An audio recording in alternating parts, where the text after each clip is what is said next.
नमस्कार. जय महाराष्ट्र. दरम्यान मराठा आंदोलक मनोज जरांगे यांच्या नेतृत्वाखाली महाराष्ट्रात मराठा आरक्षणाचे आंदोलन सुरू आहे. राज्य सरकार मराठ्यांना मूर्ख बनवण्याचा प्रयत्न करत असल्याचा आरोप मनोज जरांगेंनी केला आहे. आरक्षणाच्या मुद्द्यावर सरकारला अद्याप कोणताही तोडगा निघाला नाही.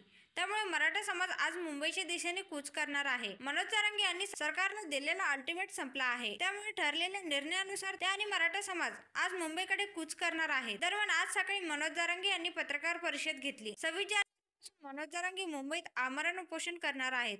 आमचे पोरं जर मोठे करायचे असतील तर आज मुंबईला जाण्यापासून पर्याय नाही. आरक्षण मुंबईतच आहे, आरक्षण मुंबईतच आहे असं म्हणत मनोज जरांगेंना अश्रू अनावर झाले. मी असेन किंवा नसेन माहीत नाही, पण मराठ्यांना आरक्षण मिळायला हवं असं देखील मनोज जरांगे म्हणाले. एवढंच नाही तर मराठा समाजातील पोरांच्या पाठीमागे ठामपणे उभे राहा. हे पोरं मुंबईच्या दिशेने निघाले आहेत.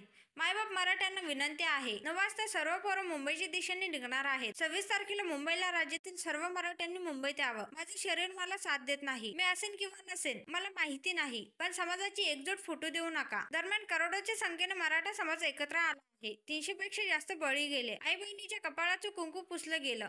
सरकार एवढं निर्दयी कसं असू शकतं?